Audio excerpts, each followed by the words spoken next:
Hayırlı Selçuk abi haradasın? Ne de ne bağırırsan? Ne de? Ne kalırsan tek başına pokunu kokluyorsa hiç kim kalmıyor yanında. Sen kimler kalana kadar ile hiç kim kalmasın yanımda. Ben tek kalmaya razıyam. Sen nasıl arkadaş? Sana hiç demirsen bu cede hardadır, niye gelmir, ölüp mü kalıp mı? Sen kolay kolay ölmezsen de senin o başını kim kırkıp olan bile. Sen 50 liralık tıraş mı oldun? 25 liralık tıraş mı oldun? Lüllü kim burada koyuflar, kırağını alıflar. Bundan carı tıraş da ya.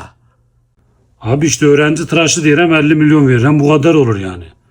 Ay ne öğrencisi ya? Sen döşünün kılı bak bu kanlıkta da onluk çiviye dönüp senden öğrenci mi olanlar hakkı kandırırsan. Berberlerin hakkını yemediğin kalmıştı. Abi öz başına baksana. Dalgır ineğe dönüpsen onun zarı saç. Hiç öz saçına bakmırsan. Bana bak kısır hemen. Bak beni zorlama değneği alar anının ortasına çekerim. Ne geldiysen mızılla git ya işim gücüm var beni yorma ya. Bir neye bağırırsan ya. Bak sevdiğimizden saydığımızdan geri. Bak hiç kimse yoktu. Bir men var ama o kadar sarışam elim gavar oluftu. Parmağımı açamıram. Adamın bir eli qavar olmaz. İki eli birden qavar olar. Sen yavıyı çok sıxırsan demek ki ondan elin qavar olur. Hiç. Senden zaten kol qüvvət axıl kəm. Çık dükkandan sonra gel muhabbet edelim. Benim canım sıkındı. Çık.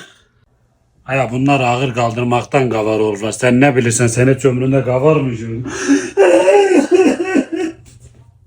Ağlama oğlum. Her oraya bak. Nancar ağlayır ya. Deyirsən kaftar qoyun iti hürüyür ya.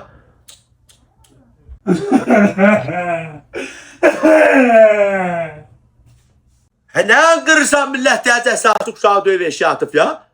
Sadə hürüyür eləcə.